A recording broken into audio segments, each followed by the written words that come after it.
Gun meminta penjelasan pada Dohee bagaimana bisa tato salibnya bisa berada di tangan Dohee. Dohee gak menjawabnya karena ia keburu pingsan. Beberapa jam kemudian, Dohee terbangun dan ia terkejut saat Gun ada di sampingnya, begitu juga dengan Shin Da-jong. Rupanya saat ini Dohee ada di rumah sakit, dan ia heran dengan Gun yang saat ini terlihat sopan dan sangat perhatian padanya. Gun memberitahu bahwa ia sudah melaporkan pria yang menyerang mereka pada polisi dan akan segera tertangkap. Entah kenapa Dohee merasa sangat sehat dan baik-baik saja, namun beda dengan Gun yang mengklaim gak baik-baik saja. Ya, ia berada di sini karena penasaran dengan pindahnya tato salib itu dan menunggu Dohee sadar untuk minta penjelasan. Dohee terkejut melihat ada tato salib di tangannya dan ia berusaha menghapusnya. Hal ini membuat Gun yang panik tato itu rusak pun mencegahnya. Dohee bingung gimana ceritanya tiba-tiba ia punya tato, dan ia mengira kemarin itu ia cuma mabuk sampai-sampai membuatnya bikin tato. Ia ingin menghapusnya dengan laser, namun Gun seketika mencegahnya karena ia takut tato itu hilang selamanya, begitu juga dengan kekuatannya. Gun mengatakan tato itu awalnya miliknya namun entah gimana caranya tiba-tiba pindah ke tangan Dohee. Tentu aja Dohee gak percaya hal konyol itu, dan saat ia hendak menampar Gun yang memegang tangannya, entah kenapa tangannya tak bisa bergerak. Tato di tangan Dohee tiba-tiba menyala dan sepertinya Gun lah menghentikan tangan Dohee itu. Setelah Gun melepaskan tangannya, Dohee bisa menggerakkan tangannya hingga menampar Gun dengan keras. Ya, kekuatan Gun akan kembali jika memegang tangan Dohee dan akan hilang lagi jika melepaskan tangan Dohee. Gun menyebut Dohee itu maling tak tahu diuntung, karena Dohee udah ia selamatkan namun ujung-ujungnya mencuri tato miliknya. Ia menyesal menyelamatkan Dohee dari pembunuh, lalu tentu aja Dohee gak terima dan merasa menyesal telah berusaha menyelamatkan Gun yang tenggelam. Saat dokter masuk dan memeriksa Dohee, dokter mengatakan kondisi Dohee sudah sangat sehat. Setelah itu polisi datang untuk meminta keterangan dari Gun dan Dohee terkait penyerangan itu. Meski berurusan dengan polisi, Shin Da-jong menyembunyikan kejadian ini dari Nyonya Ju maupun pihak luar. Melihat ponselnya ada alarm penanda seseorang yang kontraknya berakhir, Gun pergi dari sana. Di ruangan Gun, Park Bok-gyu nampak asik membaca buku seputar iblis milik Gun. Ia terkejut bahwa di buku itu disebutkan bahwa jika iblis seperti Gun terlambat mengakhiri kontrak 1 detik saja atau tak membuat kontrak baru, maka Gun sendirilah yang akan terbakar. Gun protes mengapa Park Bok-gyu membaca buku itu padahal udah ia sembunyikan dengan baik. Gun memberikan kartu nama milik Dohee dan meminta Park Bok-gyu mencari informasi apapun mengenai Dohee. Park Bok-gyu penasaran siapa gadis yang membuat Gun penasaran begini. Lalu ia merasa aneh dengan Gun setelah menyadari tato di tangan Gun telah hilang. Gun pura-pura biasa saja namun Park Bok-gyu masih curiga. Karena penasaran, tak disangka Park Bok-gyu menyiram Gun dengan air. Dan saat melihat Gun yang gak sanggup menahan air itu, ia pun menjadi sadar bahwa Gun telah kehilangan kekuatannya. Bukannya khawatir pada Gun, Park Bok-gyu yang somplak itu malah khawatir pada pekerjaan dan cicilan mobilnya. Ia penasaran mengapa Gun kehilangan kekuatan dan ia yakin Dohee lah yang mencurinya. Gun tak memberitahu Park Bok-gyu karena ia pun tak tahu bagaimana bisa semua itu terjadi. Gun hendak pergi untuk mengakhiri kontrak seseorang, namun Park Bok-gyu khawatir Gun gak bakal bisa ngapa-ngapain karena gak punya kekuatan lagi. Gun yakin meski tanpa kekuatannya, karena sebagai iblis yang berusia 200 tahun ia yakin bisa mengatasi semuanya. Namun itu hanya bualannya. Karena nyatanya Gun malah gak sanggup melawan beberapa orang berbadan besar yang melindungi si pengontrak. Si pengontrak menolak bahkan mengejek Gun yang ingin mengakhiri kontraknya. Hal ini membuat Gun yang gak punya kekuatan lagi pun kewalahan sampai-sampai ia kabur dari sana. Saat ini Dohee membicarakan Gun yang sangat aneh karena gak sengaja ketemu di restoran bahkan menyelamatkannya dari pembunuh. Dengan wajah serius, Shin Da-jong yakin keduanya itu berjodoh, lalu tentu aja Dohee menilai apa yang sekretarisnya katakan itu hal konyol. Kemudian Shin Da-jong memberitahu mengenai saham perusahaan Mirai FNB turun 10% berkat berita palsu mengenai produk mereka.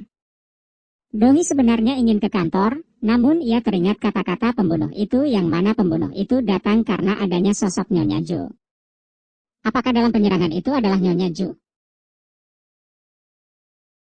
Di kantor polisi, detektif sudah mendapatkan sketsa wajah pelaku penyerangan itu.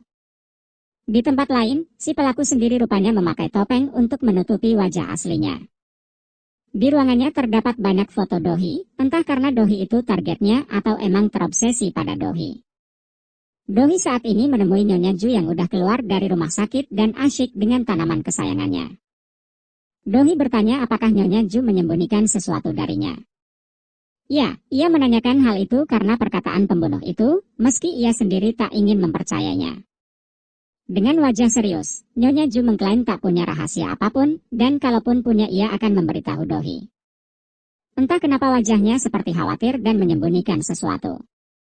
Setelah itu Ju Sok-hun datang dan melaporkan mengenai laporan keuntungan perusahaan, namun Nyonya Ju hanya melihat sekilas tanda memuji prestasi Sok-hun. Rupanya Sok-hun dan Dohi itu sangat akrab, lalu melihat keduanya seperti itu Nyonya Ju ingin keduanya menikah saja.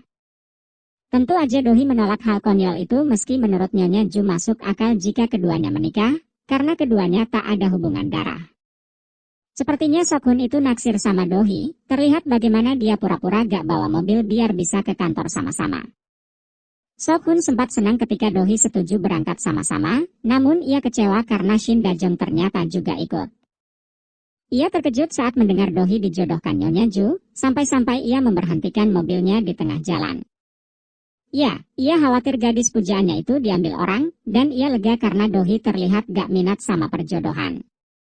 Di ruangannya, Gwon kesal karena di buku iblisnya tak disebutkan pindahnya salib ke orang lain maupun cara mengambil lagi kekuatannya.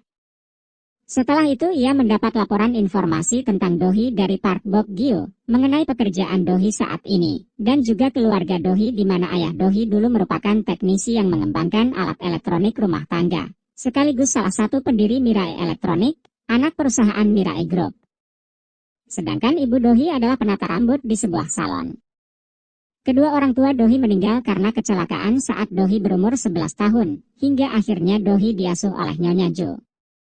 Dohi merupakan wanita yang cerdas, di mana saat kuliah Dohi mengembangkan produk makanan sehingga berhasil mendirikan perusahaan makanan Mirai F&B, yang saat ini dibeli oleh Mirai Group. Park Bok-gyu penasaran apa yang akan Gwon lakukan untuk mendapatkan kekuatannya kembali. Gwon mengklaim akan menggunakan keahliannya, yaitu memikat hati manusia dengan pesona dan ketampanannya ala Babang Tampan. Di kantornya, Swan nampak puas dengan merosotnya harga saham Mirai F&B. Rupanya dia adalah penyebar artikel yang memuat berita palsu mengenai produk yang Dohi kembangkan. Ia dikejutkan dengan Dohi yang rupanya ada di sana. Dohi nampak santai dan tak marah, lalu ia menunjukkan foto Swan yang sedang berciuman dengan seorang pria. Hal ini membuat Swan syok ketahuan main pria. Kemudian Dohi ditelepon oleh Gwon yang mengajaknya bertemu, karena Gwon mengklaim dirinya kena efek samping setelah kejadian malam itu. Sebenarnya Dohi gak percaya namun ia menuruti kemauan iblis sinting itu. Dohi meminta Swan menarik lagi artikel palsunya, atau jika tidak ia akan menyebarkan foto ini. Ia yakin citra Swan dan perusahaannya akan hancur seketika, sekaligus membuat Nyonya Ju marah besar. Swan begitu kesal karena terpojok dan diancam begitu. Dohi meminta Swan tak melibatkannya dalam perebutan Mirai Group, karena ia tak tertarik sama sekali. Di gereja, Nyonya Ju melakukan pengakuan dosa. Ia merasa berdosa dan lebih takut tak dimaafkan oleh seseorang daripada masuk neraka. Entah kepada siapa ia punya kesalahan, namun ia teringat kejadian masa lalu, di mana Nyonya Ju melihat mobil milik orang tua Dohi meledak di depan matanya. Entah apa yang terjadi, namun Nyonya Ju nampak syok melihatnya. Apakah Nyonya Ju terlibat dengan kematian orang tua Dohi? Di ruangan Gwon, Park Bok-gyu teringat kehidupan terakhirnya, di mana ia melakukan kontrak dengan Gwon agar hidup tak kelaparan. Setelah 10 tahun, ia dikirim ke neraka dan menderita di sana. Saat ini ia penasaran apakah Gwon bisa memikat hati Dohi, mengingat Gwon saat ini gak punya kekuatan lagi.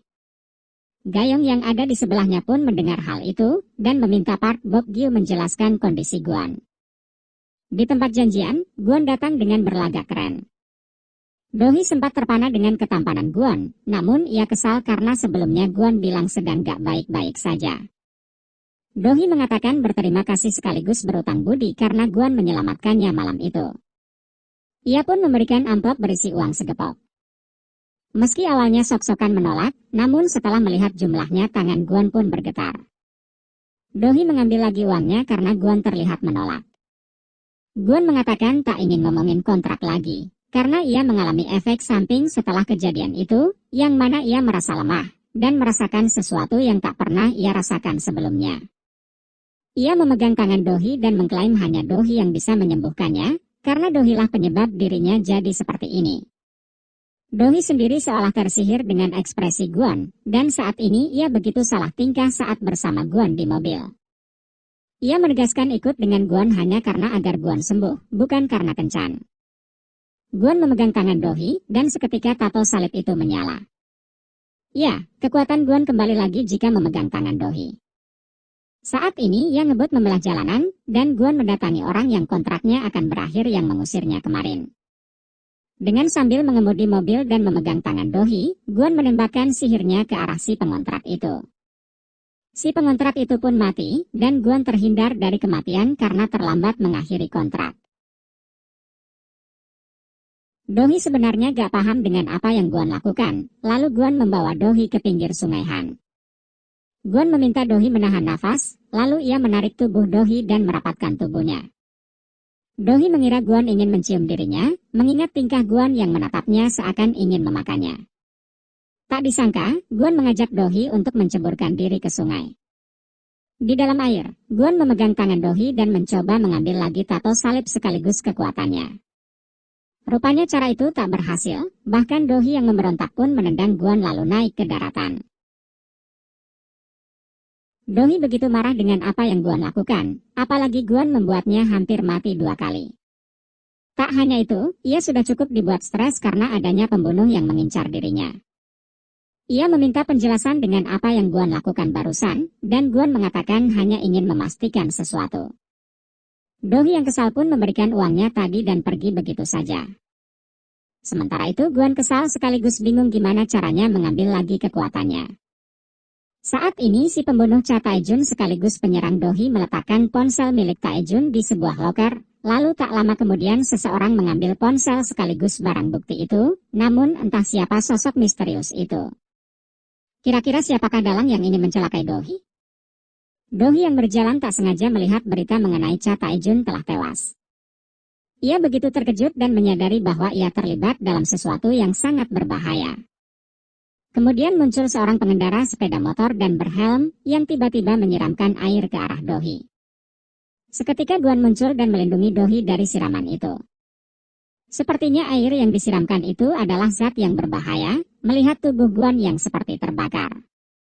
Namun semua itu tak jadi masalah karena saat ini Guan memegang tangan Dohi, yang berarti kekuatannya kembali untuk sementara. Dohi tak menyangka sosok pria mencurigakan yang tiba-tiba muncul di hidupnya yang berbahaya kini akan menyelamatkannya. Dan disinilah episode kedua berakhir. Dan nantikan episode selanjutnya hanya di Omah Gadang Channel. Yang belum subscribe, tekan tombol subscribe.